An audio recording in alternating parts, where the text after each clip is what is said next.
Okay, so dear Dharma practitioners, be comfortable yourself and relax your body. Keep your back straight, neck head straight in one line and your right palm on your left. So gently close your eyes and bring your attention to this bell sound. And while you're focusing to the sound, you can mentally relax your body, relax your mind, and relax your breathing with your thoughts. Do nothing extra. Just follow the sound, please.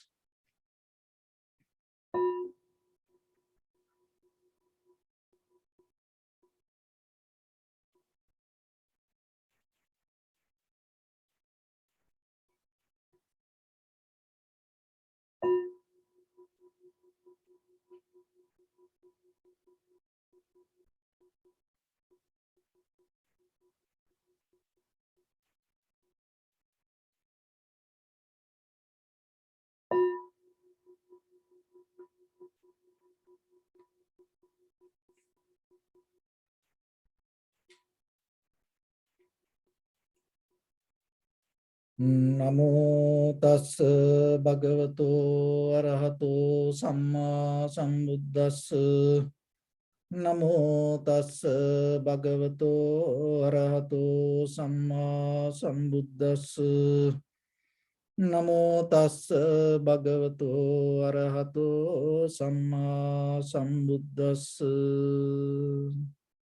Homage to the blessed one, the exalted one, the fully enlightened one.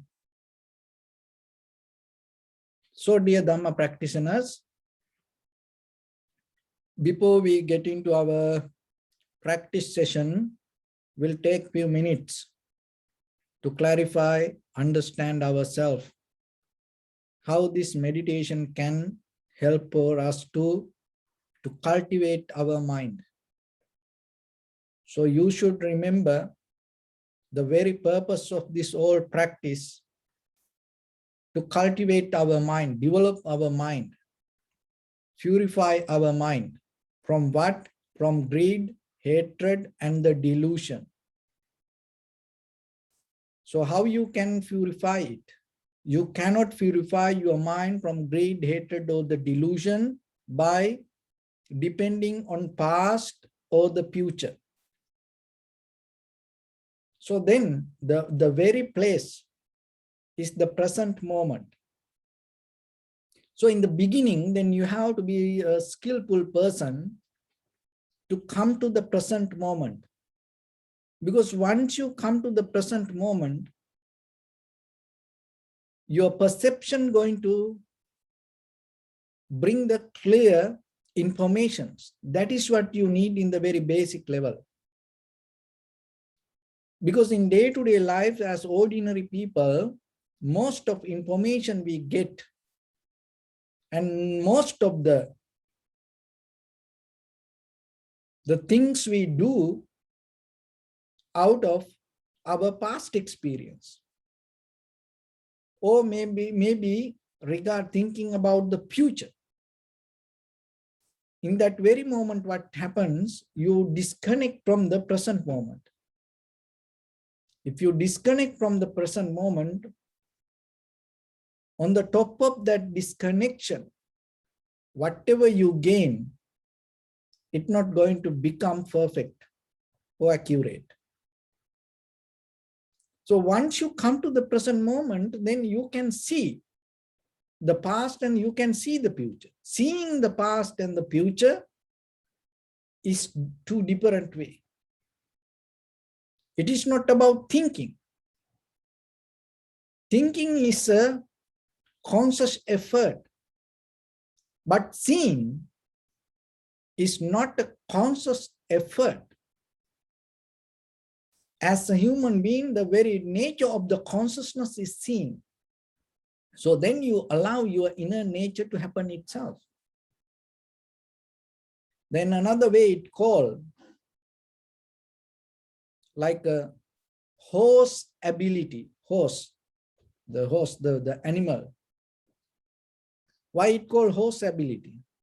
You have to open your horse ability, and another way it called, you have to allow your horse to run.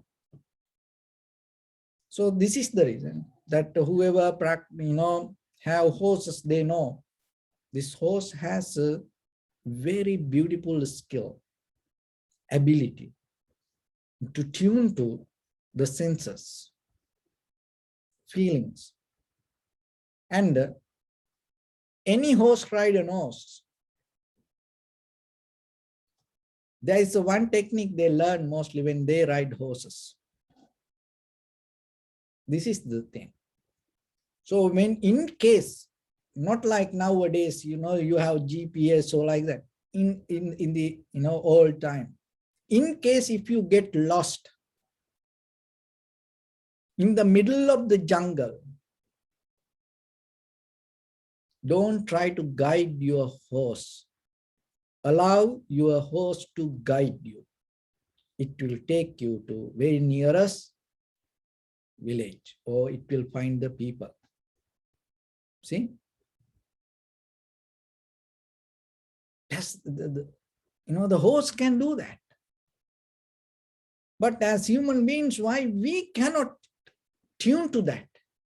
We have that ability more than 100 times and better than the horse. But we cannot get into that. Why? Because we mostly depend on past and the future. So then the present moment is kind of like allowing your horse to run. And you just surrender, allow your horse to run and take to the real experience. For that, you have to kind of like have a preparation. So the meditation itself, not a kind of like just you closing your eyes and sing. So you have to add your lifestyle. You should be around and tune and bring other things around your lifestyle to help for your inner development. How you can do that? So today I want to give you one technique. So that's it's your environment and the cloth. So there is a research has done. This in psychology field, there is a psychological phenomena. It's called cloth cognition. So the cloth cognition means the human has deeper ability connected to people's cloth and related to that cloth stories. So as example, just imagine that you are in a very public place and you sitting and talking, everything very calm and relaxed. So there is a person wearing kind of like sports garments, running shoes and putting a headphone, and that person running. And then you see that person. And then what the cognition happened to you, recognition that happened to you is you're going to recognize, oh, he's exercising, running. So then reverse your experience. Take that person out from the scene and put the kind of like, the doctors like jacket or the whatever the cloth they're wearing, the white cloth.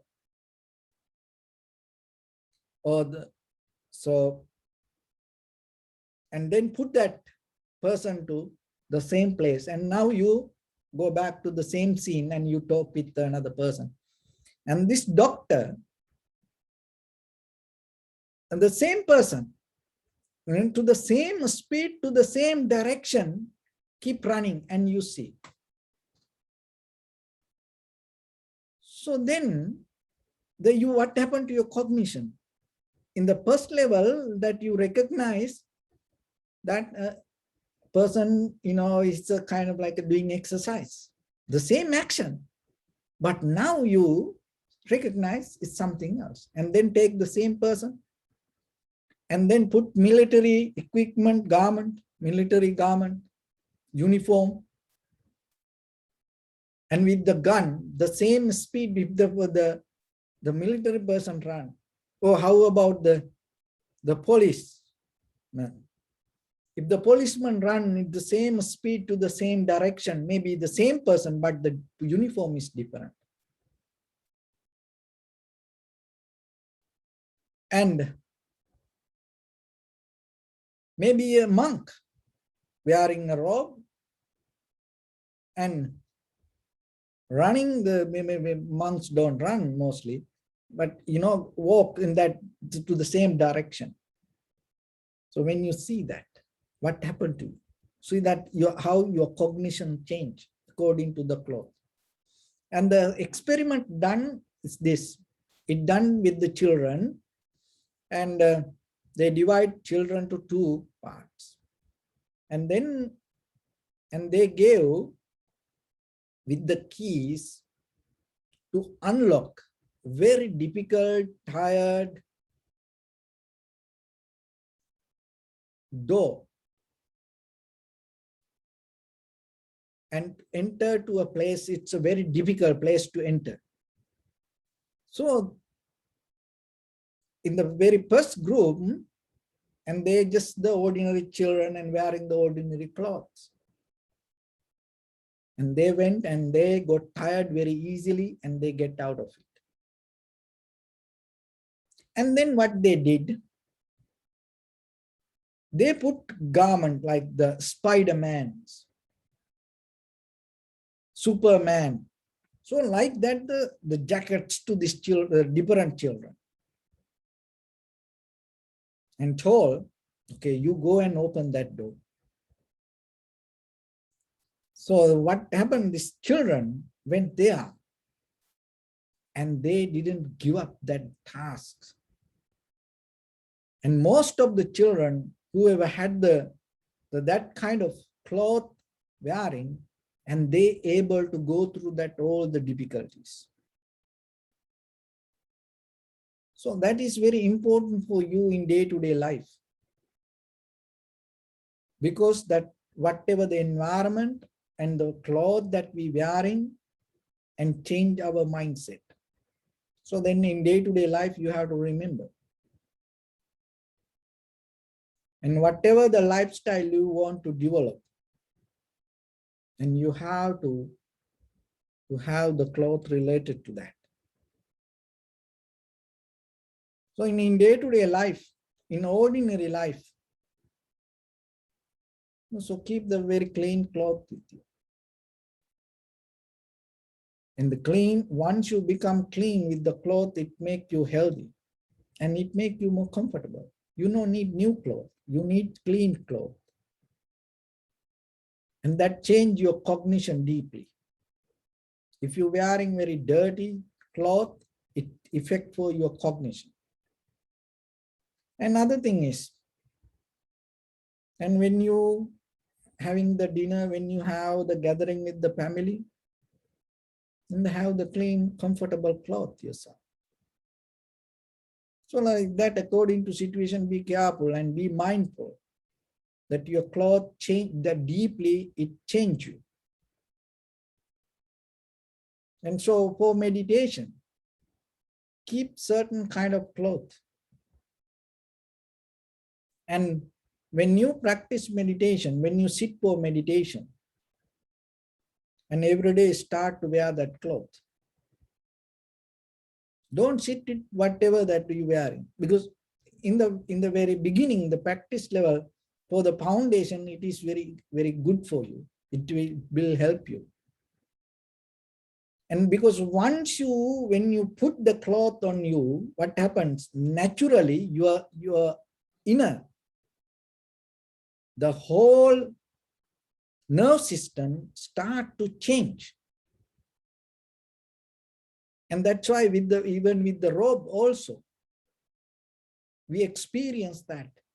And when we put the robe on us, it is that even that our cognition change with it. and it uplifts us to a different level of understanding or tune to different level of recognition. That doesn't mean, oh, wearing a cloth can get in. No, it's a basic level of a help. It's kind of like a ladder.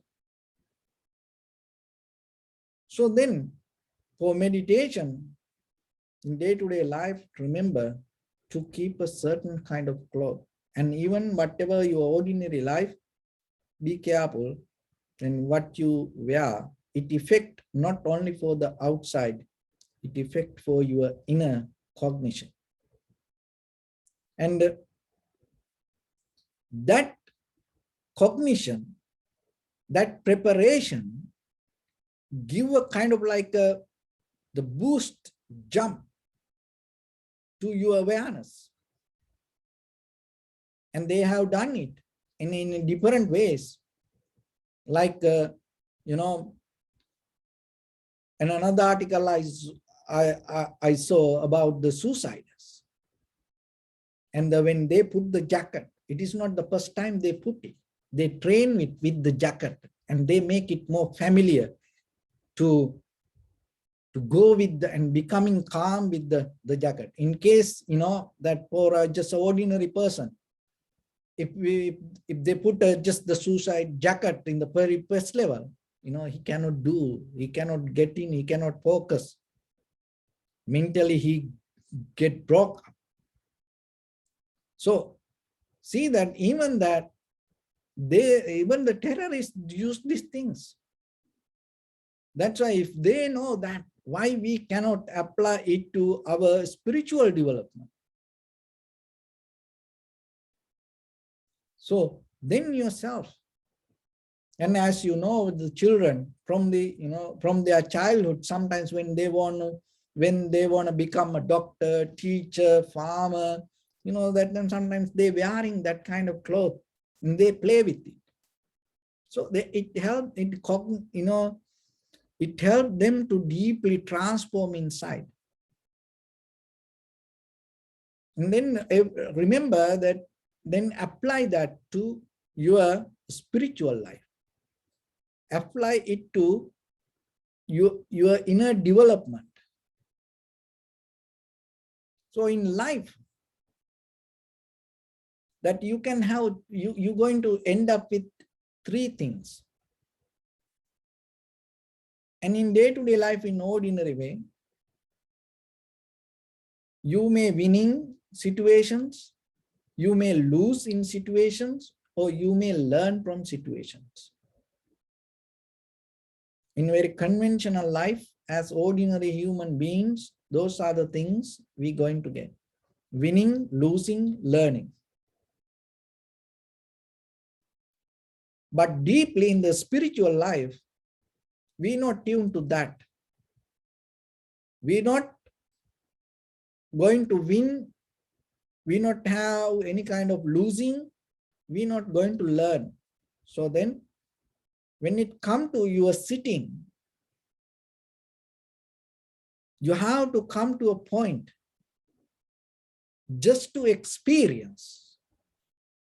Because in that experience level, you deeply, thoroughly open. And there is no comparison, no judgment, just only experience. That is not learning. To learn, you need the comparison. To learn, you need doubt. To learn, you need questions. To learn, you need the judgment. But to experience, you should not have that. So that's why sometimes even when we come to meditation, we use the same method to learn. But learning is in the outside world, it's okay. But meditation is not a place to learn. Meditation is a place for you to experience. Try to understand the difference. And don't apply learning method to your meditation. And maybe in the outside world, you cannot apply the experience method to your conventional life. As example, driving. You cannot apply the moment of experience. You have to learn. Because otherwise, if you're going to experience, maybe that's going to be the end of your driving, and maybe that's going to end of your car, and maybe it is going to end of you, and maybe it's going to end of you and maybe another person. No, you have to learn. So that is something. But most of the thing that sometimes when it comes to meditation, we try to learn. So don't come with the idea to learn. You come with the idea to experience. So when it comes to experience, the one of the important thing, don't hold into any kind of hopes. When you learn, it is okay. Get out of the hopes, not easy. Why? Because as human beings, we born to this world with the hopes. We are the one who brought hopes. We live with the hopes. We nourish each and every cell in our body, nourish from the hopes. And we give the hopes and we take the hopes. We develop the hopes, we cultivate the hopes. And that hopes more strong and better and huge than all these construction things in the world. And that hopes take us to, beyond the death sometimes. But when you come to experience not about something, experience just what is happening right now, right here within you. You don't need any hopes for that. So don't come with hopes.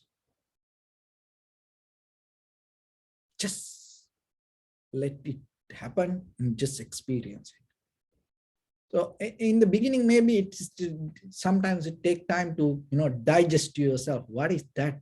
How I can do it? But once you get the idea and try yourself and practice yourself little by little, and because when there is no hopes, that is where acceptance comes. You accept, surrender. And once it comes to like that way, there is something happen in you. Because the hopes create the fear. Deeply there is a connection with the hopes. So once you get out of the hopes, there is no space for the fear. Just imagine when your mind or the heart or your being itself get out of the fear. How beautiful it is. How relaxed it is. How calm it is. Because there is no fear.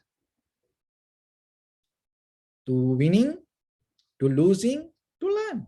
There's no fear for something like that. You are not depending on something like that. And then that is where you become somebody. So your present moment, observing the sensation of inhalation, exhalation, is the place you should work with. Why? Because inhalation, exhalation, deeply, the very root, the epicenter, the most important thing in your life. And it has a deeper connection.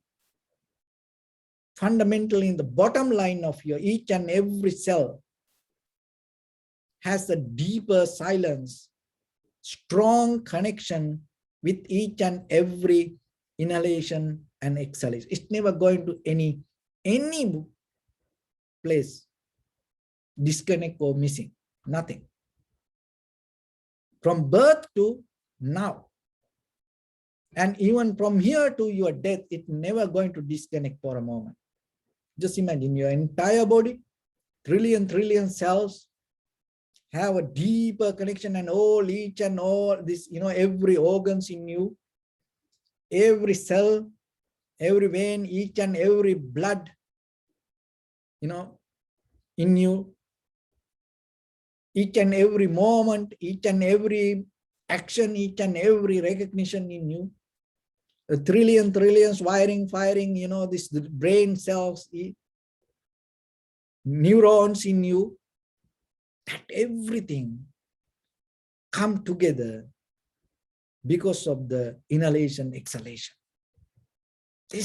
That make you as a whole living being, as a you.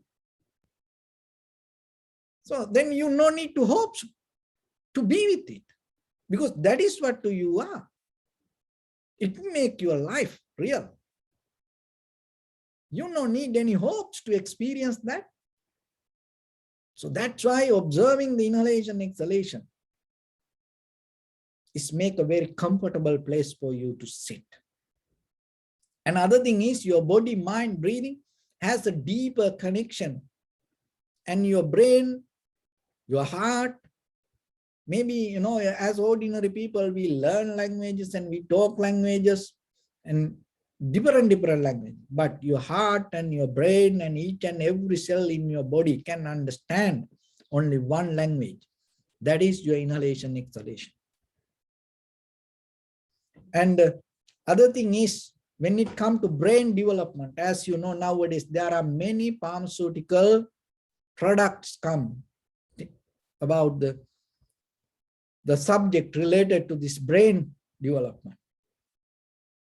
But one of the major barrier when it comes to our brain development is our wrong inhalation and exhalations. If you are practicing right inhalation, exhalations, that is the best help you can gain for your brain development. It develops your thinking ability, recognition, logical ability, so like that many. So somehow tuning to inhalation, exhalation, you gain in a conventional level, you gain a lot of benefits, and at the same time, our main purpose is just experience the moment. So settle down with it, be more comfortable. Don't look for anything. Don't sit with the hopes. Don't sit for learn. You just sit and experience, because the moment of inhalation, you don't need to learn. You cannot learn it. Even 100 books you can write about it, but you're not going to learn. Just it come only with the experience. So just allow it to happen. So when that experience happens, know that, and then it will become your recognition. So once you tune to the recognition with the experience, go moment by moment, and it will develop your clear comprehension. And once you have the clear comprehension with your perception, you become more and more and more clear. In that moment of clarity is we call the awareness. So that once you have it, from that point, it make more comfortable, and it may be feel you kind of like a different experience, but from there we have a purpose to go more deeper. From there you look that whatever the experience comes, look into it and see. And then when you see, you should not have any kind of idea in you. So in the very first level, when we come to a point called tranquility state, that is one thing happens. Because in ordinary life, when we see things, when we hear, smell, taste, we have something in our mind. We have an inner conversation while we experience. That is what called sanskar, or mental formations, or volitions, or cankers. So that means what you experience is not separate from your past. So that's why this cloth cognition teaches us. So when you saw the doctor running, when you saw the soldier running, when you saw just the person run for exercise, same speed to the same direction, maybe the same person, but your cognition changed because in the past you knew something. And that is how our in day-to-day life things happen. But when you tune to the present moment, in that very present moment, you drop that all. You need to drop that to experience. So once you drop it, your mind start to recognize what is happening within your perception, and with what is happening within you. That's mean the experience or the perceiver. And that is the change happening within us. So once you see the change, that each and every moment, all the perception and the perceiver change moment by moment, moment by moment, moment by moment. And you're not going to get into to hold it. And that is where you get out of the collective nature.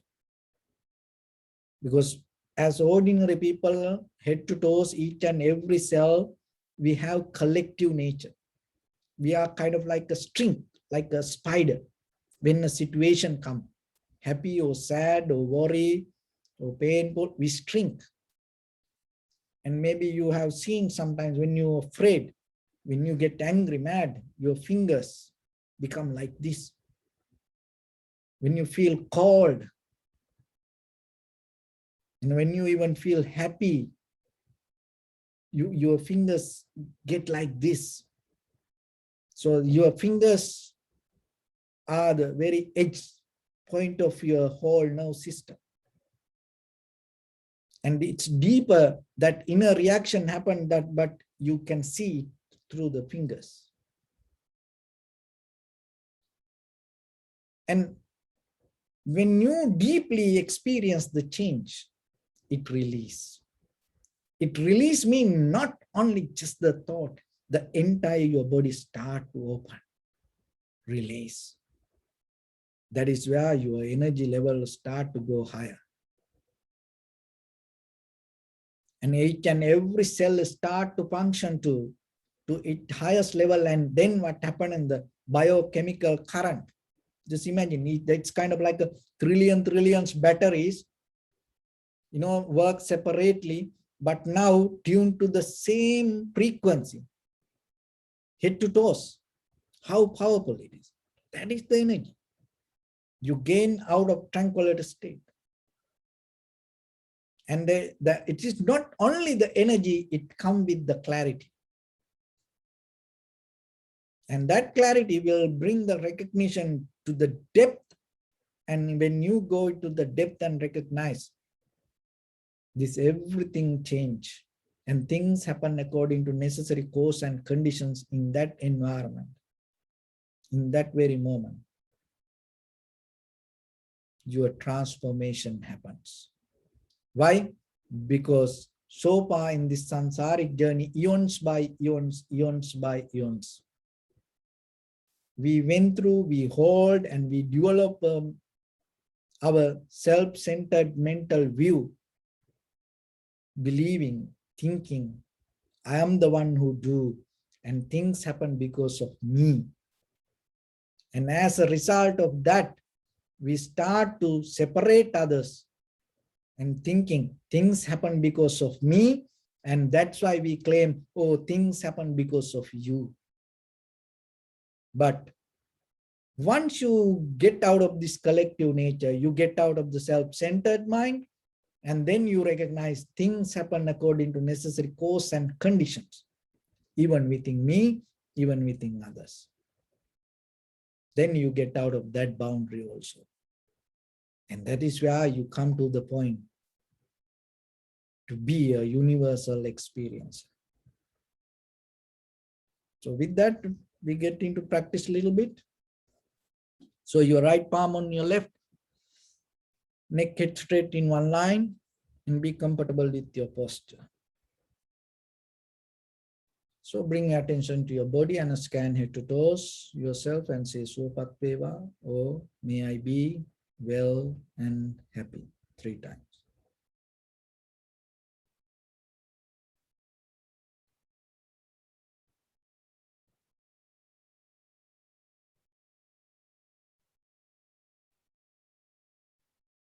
Take a moment and think. We gathered here in this moment to practice this ancient meditation technique.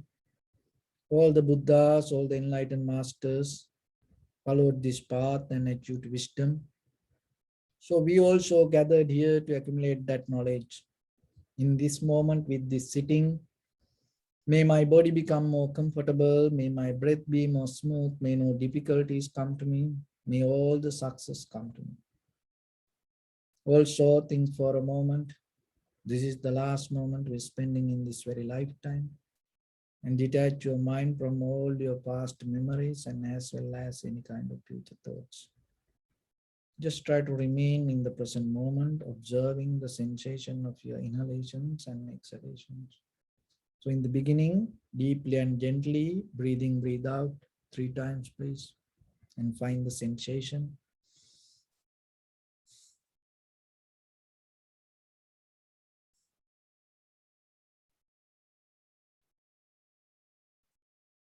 And allow your inhalations, exhalations happen itself, and recognize it, do nothing extra.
Bring your attention to your body, please. Observe your posture.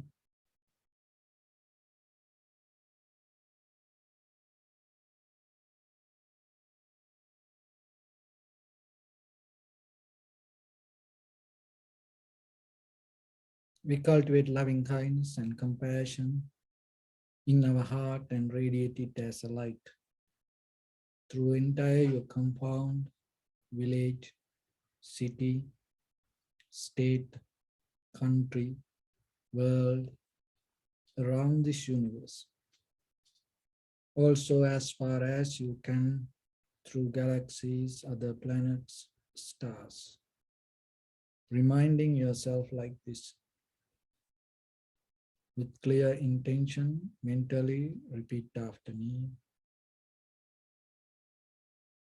May all living beings in this universe be well and happy.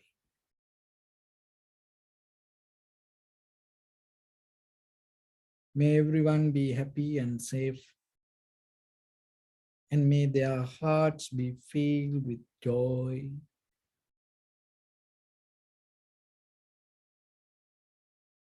May all living beings live in security and in peace.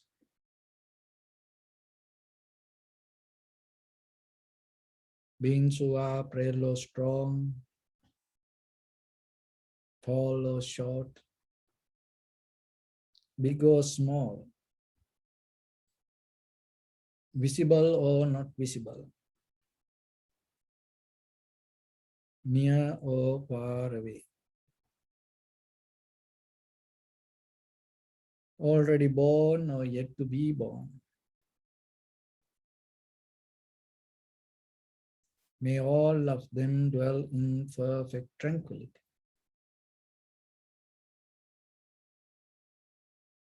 Let no one do harm to anyone.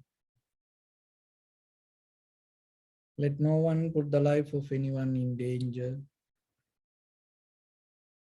Let no one out of anger or ill will wish anyone any harm.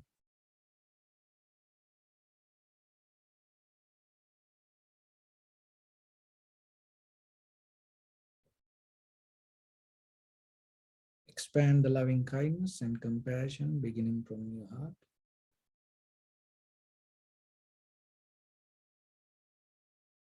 Forward,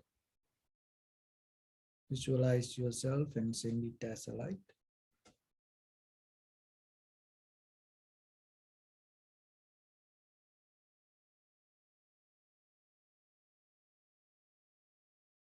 To your backside.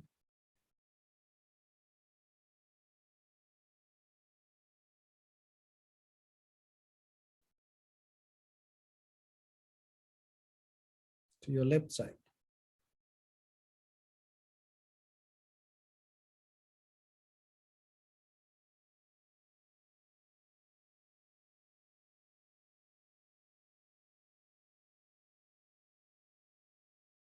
And to your right side.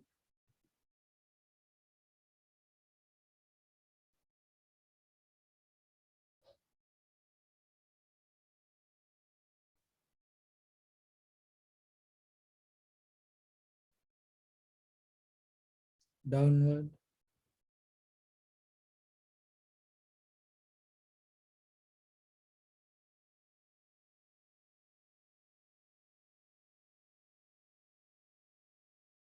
And upward.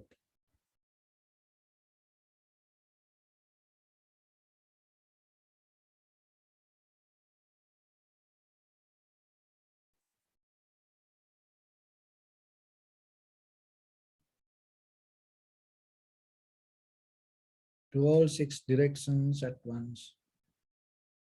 Like the moon, the sun, spread the light, spread the energy, without any condition, without any limitation, without any resistance or without any judgment.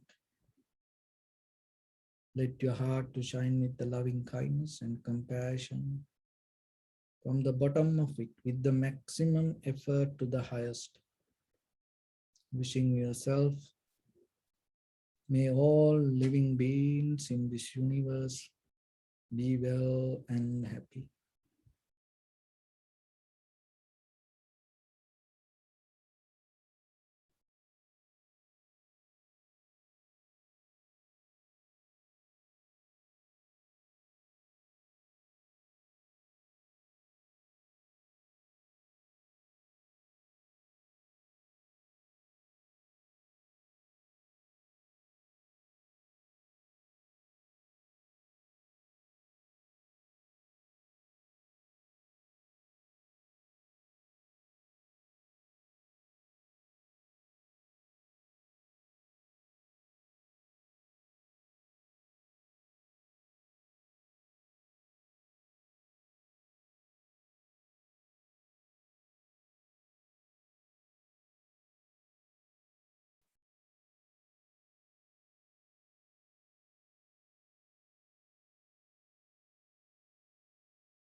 Say sadhu, sadhu, sadhu. So first of all, we offer this practice to the great qualities of the Buddha, Dhamma and the Sangha. And also by the power of this meritorious deed, may all of us attain to the supreme bliss of Nibbana. Also by the power of this meritorious activities, may all of your guardian angels and deities will receive these merits and increase their longevity and protect all of you from any kind of planetary influences or any ill effects. Ittavata chammehi sampadang punya sampadang sabbe deva anumodantu sabba sampatti siddhya sabbe bhuta anumodantu sabba sampatti siddhya sabbe satta anumodantu sabba sampatti siddhya. Imaya dhammanu dhamma patipattiya buddhang pujemi dhammang pujemi sanghang pujemi addaya imaya patipattiya jati jara vyadhi maranam ha paribunjissami idam me punya kammang asavakkaya vahang hotu sabba dukkha pamuncatu. Bless you.